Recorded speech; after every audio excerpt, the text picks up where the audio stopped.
Assalamualaikum warahmatullahi wabarakatuh. Perkenalkan, nama saya Ilham dengan NIM 1872050067 dari Prodi Pendidikan Ekonomi Universitas Pancasakti Bekasi. Di sini saya akan membuat proyek UAS yaitu manajemen berbasis sekolah dengan dosen pengampu yaitu Ibu Dr. Rita Aryani MM. Nah, yang akan saya bahas yaitu yang pertama, konsep dasar dan prinsip manajemen berbasis sekolah. Menurut Depdiknas tahun 2005, konsep dasar pelaksanaan manajemen berbasis sekolah adalah yang pertama, otonomi, di mana otonomi adalah kewenangan sekolah dalam mengatur dan mengurus kepentingan sekolah, dalam mencapai tujuan sekolah untuk menciptakan mutu pendidikan yang baik.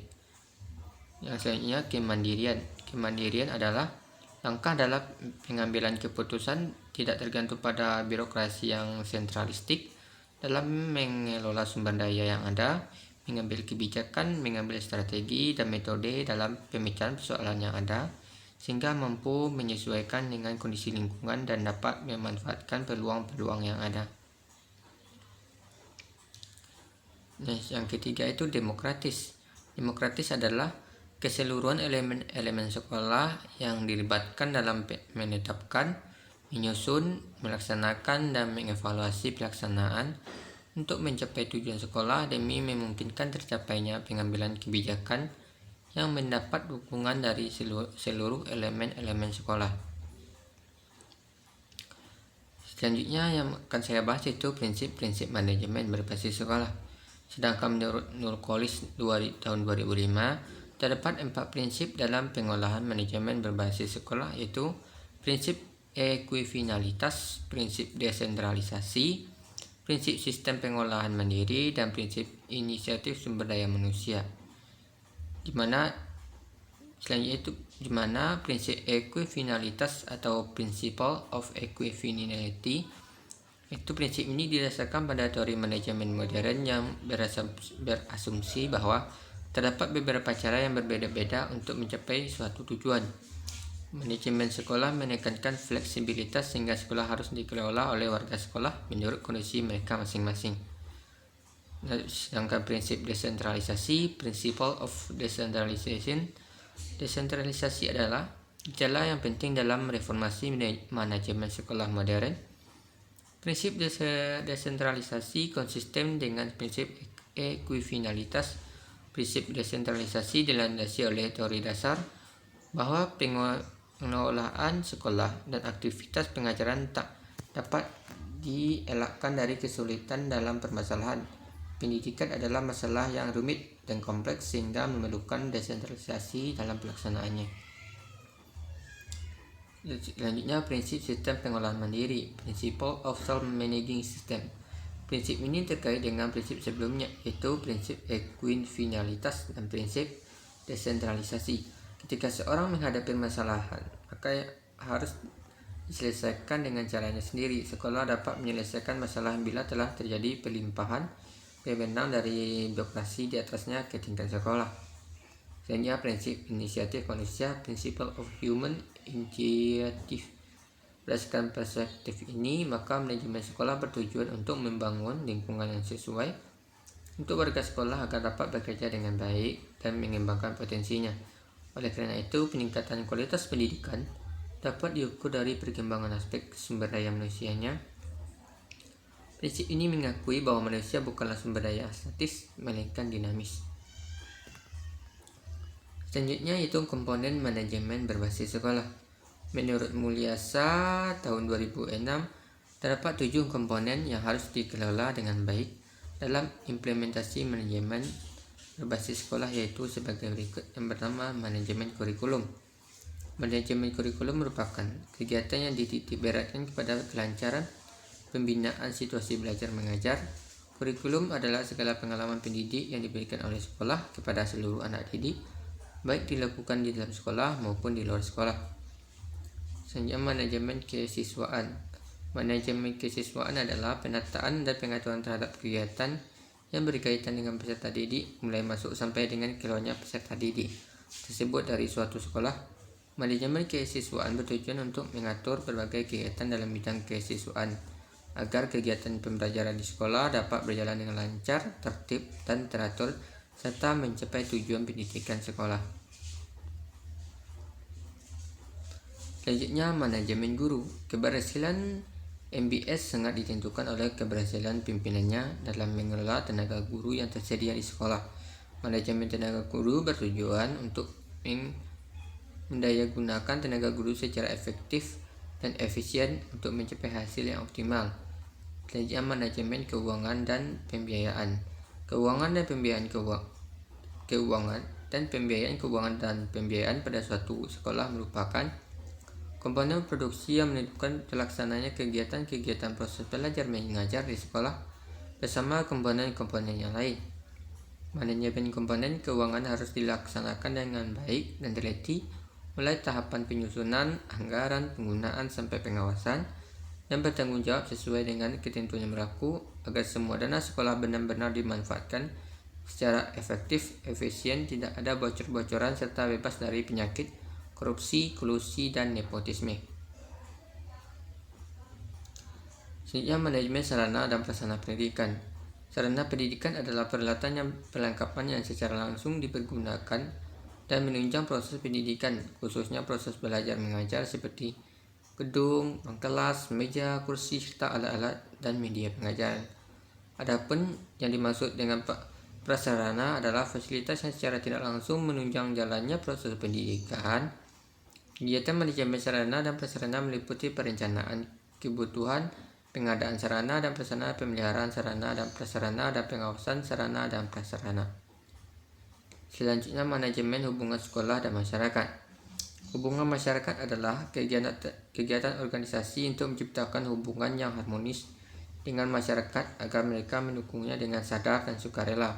Kegiatan hubungan masyarakat yang dilakukan yaitu dengan memberikan informasi dan penerangan untuk memberikan pemahaman di kalangan masyarakat luas tentang tugas-tugas dan fungsi yang diemban lembaga pendidikan, termasuk mengenai kegiatan yang sudah, sedang, dan akan dikerjakan untuk menciptakan hubungan yang harmonis antara pihak sekolah dengan masyarakat luar. Selanjutnya, manajemen layanan khusus. Manajemen layanan khusus meliputi manajemen perpustakaan, kesehatan, dan keamanan sekolah. Perpustakaan sekolah sebagai sarana pendidikan yang sangat penting harus diselenggarakan secara efektif dan efisien. Manajemen layanan khusus lainnya adalah layanan kesehatan dan keamanan. Sekolah sebagai satuan pendidikan yang bertugas dan bertanggung jawab melaksanakan proses pembelajaran tidak hanya bertugas mengembangkan ilmu pengetahuan, keterampilan, dan sikap saja, tetapi harus menjaga dan meningkatkan kesehatan jasmani dan rohani peserta didik.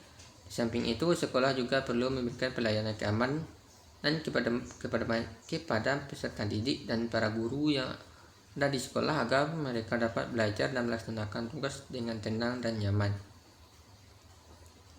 Selanjutnya yaitu tujuan dan manfaat manajemen berbasis sekolah. Menurut Subakir dan Sapardi tahun 2001, tujuan utama penyerapan manajemen berbasis sekolah adalah untuk meningkatkan efisiensi pengelolaan dan meningkatkan relevansi pendidikan di sekolah dengan adanya wewenang yang lebih besar dan lebih luas bagi sekolah untuk mengelola urusannya sendiri. Sedangkan menurut Mulyasa tahun 2006, tujuan manajemen berbasis sekolah yaitu peningkatan efisiensi antara lain diperoleh melalui keleluasaan mengelola sumber daya, partisipasi masyarakat, dan penyederhanaan birokrasi, peningkatan mutu antara lain melalui partisipasi orang tua terhadap sekolah, fleksibilitas pengelolaan sekolah dan kelas, peningkatan profesionalisme guru dan kepala sekolah, dan selanjutnya peningkatan pemerataan antara lain diperoleh melalui peningkatan partisipasi masyarakat yang memungkinkan pemerintah lebih berkonsentrasi pada kelompok tertentu. Tujuan dan manfaat manajemen pelaksanaan MBS di sekolah bermanfaat untuk memandirikan dan memberdayakan sekolah melalui pemberian kewenangan, keluasan, dan sumber daya untuk meningkatkan mutu sekolah. Menurut Diknas tahun 2000, manfaat manajemen berbasis sekolah adalah sebagai berikut. Yang pertama, sekolah sebagai lembaga pendidikan lebih mengetahui kekuatan, kelemahan, peluang, dan ancaman bagi dirinya. dibandingkan dengan lembaga-lembaga lainnya, sehingga dia dapat mengoptimalkan sumber daya yang tersedia untuk memajukan lembaganya. Yang kedua, sekolah lebih mengetahui kebutuhan lembaganya, khususnya input pendidikan yang akan dikembangkan dan didaya gunakan dalam proses pendidikan sesuai dengan tingkat perkembangan dan kebutuhan peserta didik. Yang ketiga, sekolah bertanggung jawab tentang mutu pendidikan masing-masing kepada pemerintah, orang tua, peserta didik, dan masyarakat pada umumnya, sehingga dia akan berupaya semaksimal mungkin untuk melaksanakan dan mencapai sasaran mutu pendidikan yang telah direncanakan. Sedangkan yang keempat, sekolah dapat melakukan persaingan sehat dengan sekolah lain untuk meningkatkan mutu pendidikan melalui upaya inovatif dengan dukungan orang tua, peserta didik, masyarakat, dan pemerintah setempat. Selanjutnya, karakteristik manajemen berbasis sekolah. Manajemen berbasis sekolah memiliki karakteristik yang perlu dipahami oleh sekolah yang akan menyerapkannya. Dengan kata lain, jika seseorang ingin sukses dalam menerapkan MBS, sejumlah karakteristik MBS perlu dimiliki. Karakteristik MBS tidak dapat dipisahkan dengan karakteristik sekolah efektif.